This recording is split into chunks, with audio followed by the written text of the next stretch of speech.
شهر رمضان الذي أنزل فيه القرآن هدى للناس وبينات من الهدى والفرقان فمن شهد منكم الشهر فليصمه ومن كان مريضا أو على سفر فعدة من أيام أخر يريد الله بكم اليسر ولا يريد بكم العسر ولتكملوا العدة ولتكبروا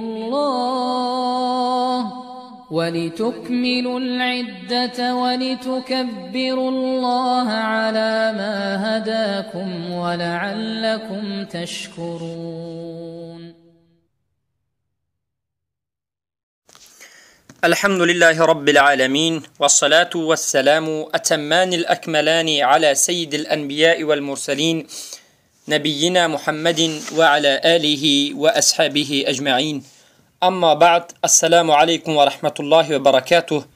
برادران و خواهران عزیز، الله رب العزت و الجلال را شکر و حمد و ستایش میکنیم که به ما بندگانش بار دیگر فرصت داد که تا با شما برادران عزیز در موضوعی باقی مانده از موضوعها صحبت بکنیم. البته اولا همه شما را بار دیگر به این استقبال ماه مبارک رمضان که 4 یا 5 روزش میگذرد تبریک میگوییم و از الله رب العزت و الجلال طلب میکنیم و تمنا داریم که این روزه های ما را بهترین روزه و سبب نجات من و شما بگرداند. برادران و خواهران عزیز، بارک الله فیکم. ما یک چند روز در بین توقف کردیم و امروز به 86مین حلقه شروع میکنیم که این در مسئله یا که موضوع حکم روزداری ماه رمضان می باشد.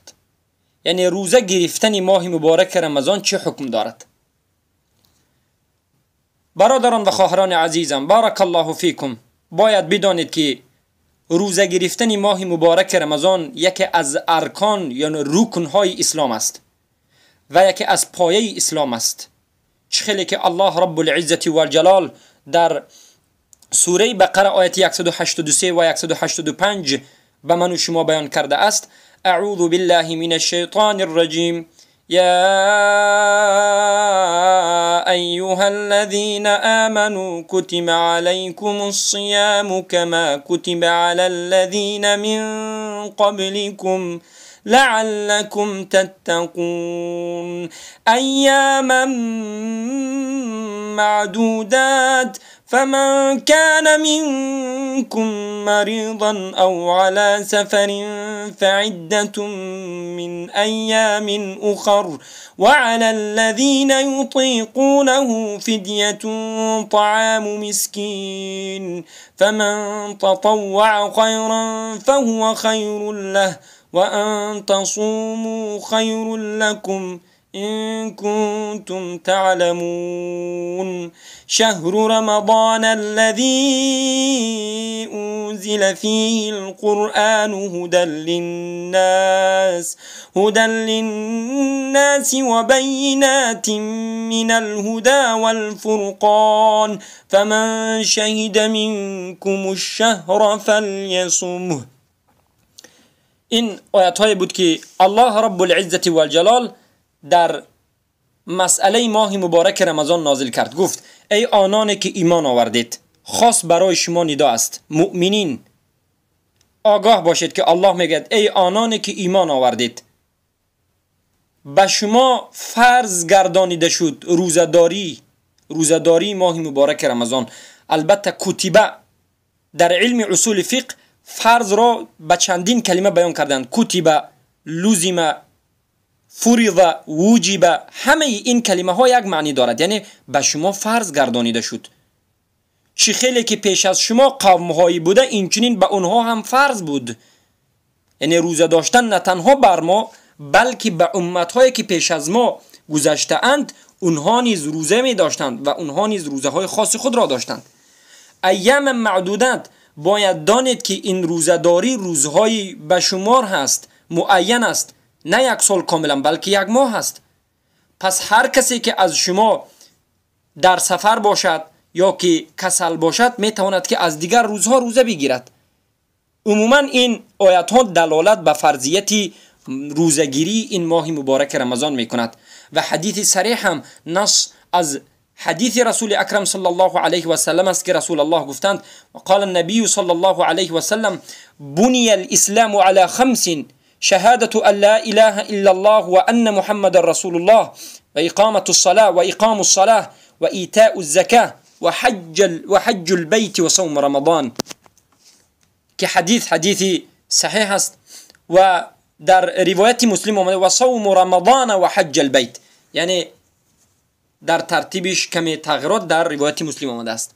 معنای حدیث این است که اسلام به 5 چیز بنا شده است: به توحید، به گفتن کلمه لا اله الا الله محمد رسول الله، لا اله الحق الا الله محمد رسول الله، نیست معبود برحق غیر از الله و محمد صلی الله علیه و سلم رسول الله می باشند، و خواندن نماز و برپا داشتن نماز و روزه، به جا آوردن روزه و دادن زکات و حج بیت الله.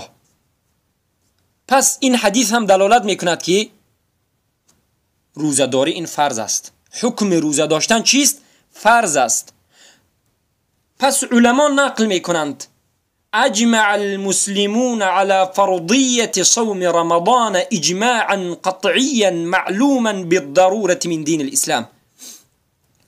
تمام مسلمان ها اجماع کرده اند، بر این جمع شده اند بر فرض بودن روزه داشتن ماه مبارک رمضان، اجماع قطعی معلوم به ضرورت از دین اسلام است. فمن انکر وجوبه فقد کفر. پس هر کسی که واجب بودن و فرض بودن روزه داشتن ماه مبارک رمضان را رد می کند، قبول نمی کند، انکار می کند، به تحقیق که کافر خواهد شد. اون انسان را باید به توبه دعوت کرده شود، ادب داده شود، توبه باید بکند و اگر توبه نکند کافر و مرتد به حکم کافر و مرتد کشته خواهد شد.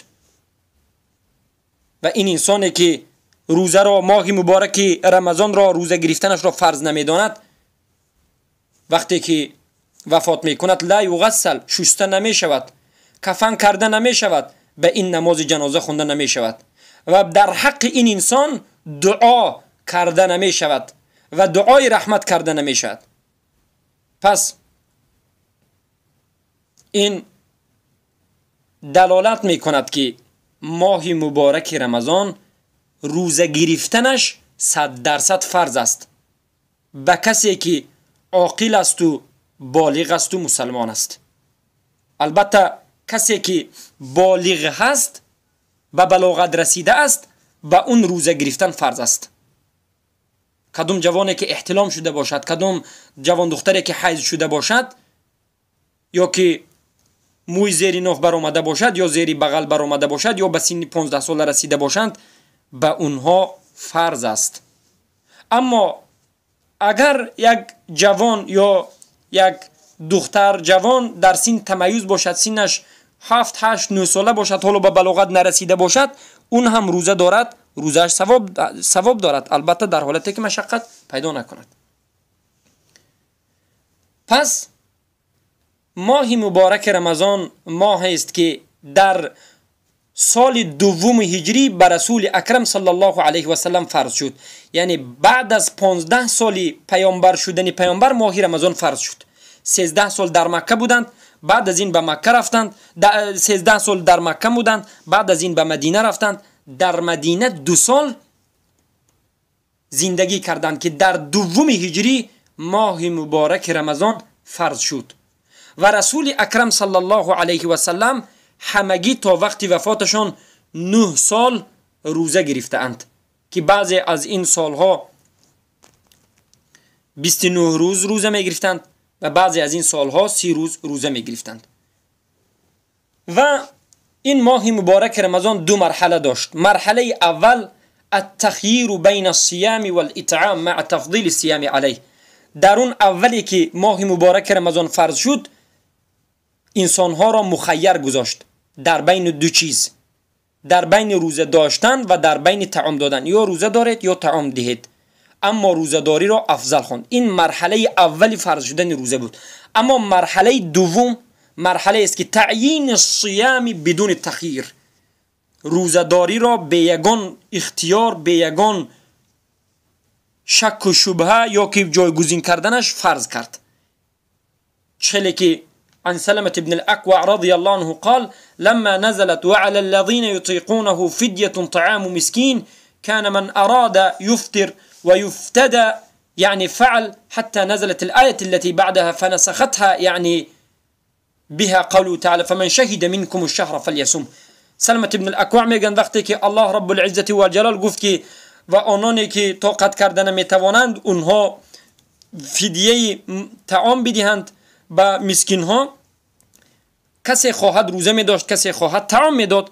اما وقتی که بعد از این آیه دیگر نازل شد که الله رب العزة والجلال گفت هر کسی که ماه مبارک رمضان را شاهد شد، پیدا کرد، به این ماه رسید، باید روزه بگیرد، باید روزه بگیرد، اختیار وجود ندارد. اما کسی که مریض هست، کسلی دارد، اما کسی که یا مسافر هست میتواند که از روزهای دیگر بعد از مسافریش برآمدن مقیم شدن و بعد از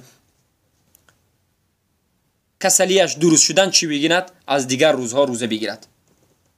فاوجب الله الصيام عینا بدون تخییر. پس الله رب العزة والجلال ماه مبارک رمضان را عینا خودش را واجب و فرض کرد به یگان تخییر.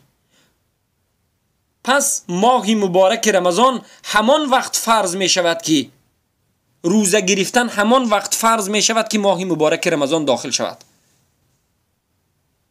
پس پیش از ماه مبارک رمضان در آمدن یک روز دو روز برای احتیاط روزه گرفتن را رسول اکرم صلی الله علیه و سلم منع کردند، گفتند واجب نیست.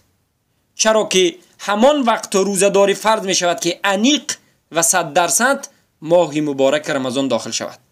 حدیث صحیح آمده است که رسول اکرم صلی الله علیه و سلم میگویند لا يتقدمن احدكم بصوم يوم او يومين الا ان يكون رجل كان يصوم صومه فليصم ذلك اليوم. حدیث صحیح است که رسول اکرم صلی الله علیه و سلم میگویند که یکی از شما پیش از ماه مبارک رمضان یک روز یا دو روز پیش روزه گرفتن را شروع نکنید برای احتیاط، مگرم همون مردی که روزه می داشت پس روزه همون روزش را کامل بکند. یعنی مردهایی که روزی پنجشنبه و دوشنبه روزه میگیرند اونها اگر به آخری ماه شعبان رسید روزه گرفتنشان جایز است. اما بعضی از انسان ها به خاطر احتیاط میگویند امروز روزه شاید درآید یا فردا درآید، بیا بهترش یک روز یا دو روز پیش از ماه مبارک رمضان روزه میگیرم. گفتن این غلط است و این از سنت رسول اکرم صلی الله علیه و سلم نیست. این از نهی کردگان رسول اکرم صلی الله علیه و سلم است. همان روزی که ماه مبارک رمضان 100% داخل شد همان روز ما روزه میگیریم و همان روز روزه گرفتن فرض است. پس از کجا میفهمیم که ماه مبارک رمضان داخل شد؟ حکم داخل شدن ماه مبارک رمضان به یکی از این امر هست. اول دیدن هلال، دیدن ماهتاب. دلیل از قوله سبحانه و تعالی می باشد که فمن شهد منکم الشهر فلیصم گفته است. هر کسی که از شما ماه را دید، ماه مبارک دید، پس روزه بگیرد. و قول رسول اکرم صلی الله علیه و سلم که اذا رأیتم الهلال فصوموه، هر وقتا که قمر را، ماهتاب را، هلال را دیدید که ماه مبارک در آمده است، ماه رمضان داخل شده است، پس روزه بگیرید. اما شرطش این نیست که هر یک کس خودش ببیند، بلکه اگر یک انسانی عاقل، بالغ، انسانی که عادل باشد ببیند، سخن اون به همه حجت است و به همه روزه گرفتنش چی می شود؟ واجب می شود. و حدیث متفق علیه معناش هست که اومده است رسول اکرم صلی الله علیه و سلم گفتند افطروا صوموا لرؤیته و افطروا لرؤیته.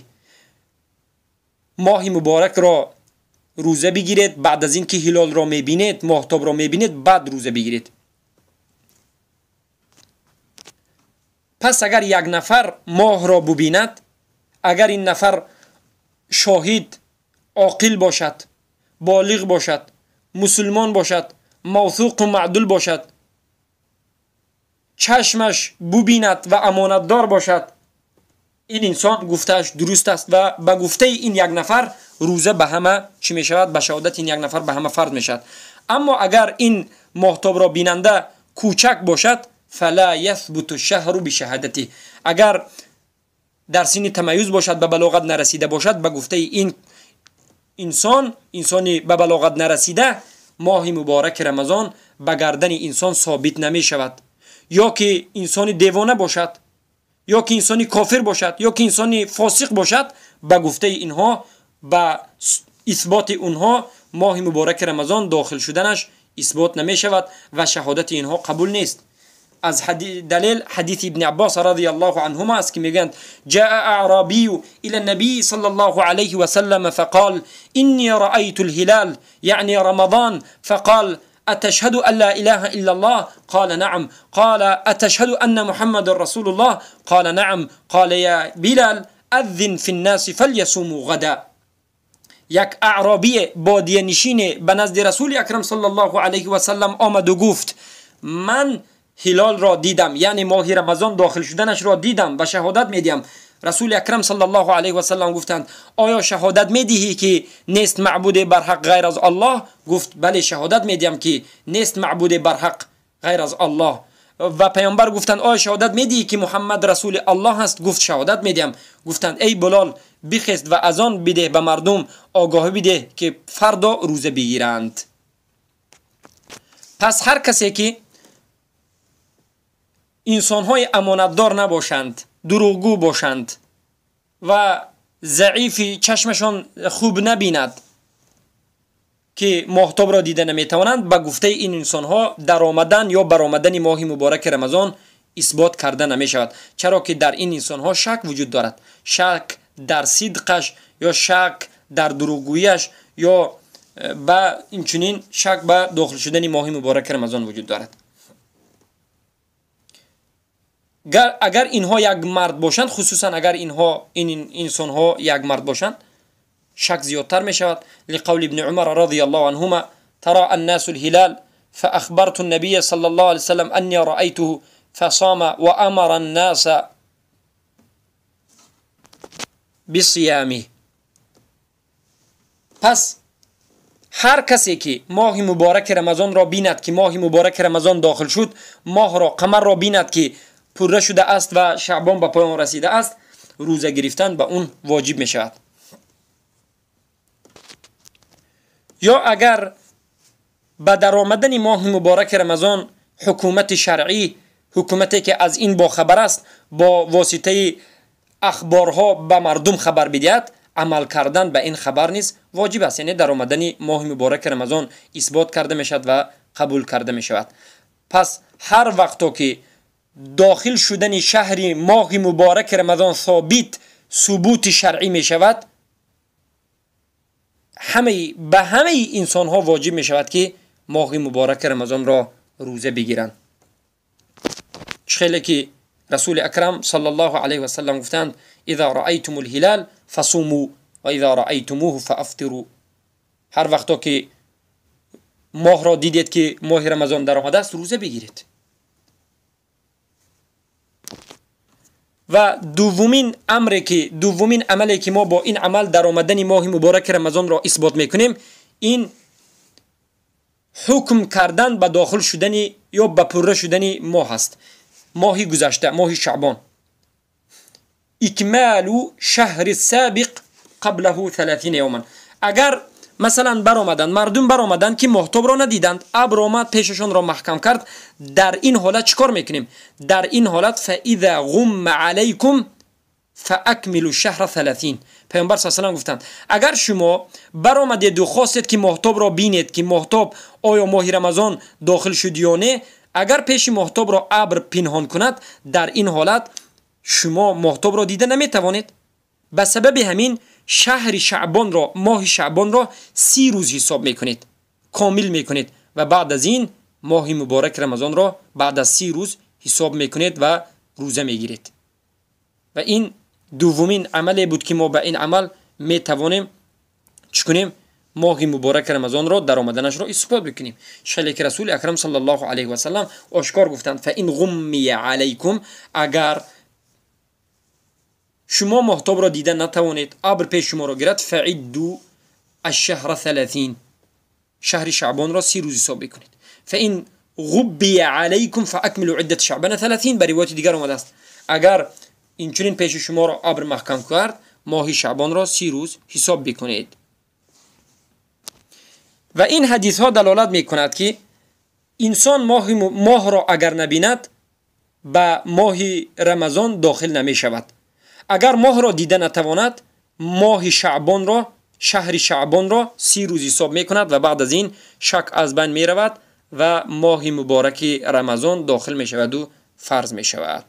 پس با همین برادران و خواهران عزیز، بارک الله فیکم، به من شما بیان شد که روزه گرفتن ماه مبارک رمضان فرض است و هیچ کسی حق حقوق فرض نیست گفتن ندارد و هست کسی که فرض نیست میگوید کافر می شود و از ملت اسلام بیرون خواهد شد. سبحانك اللهم بحمدك اشهد ان لا اله الا انت استغفرك و اتوب الیک. و در حلقه آینده ان شاء الله سبحانه و تعالی در حکم قیام ماه رمضان صحبت خواهیم کرد. السلام علیکم و رحمت الله و برکاته.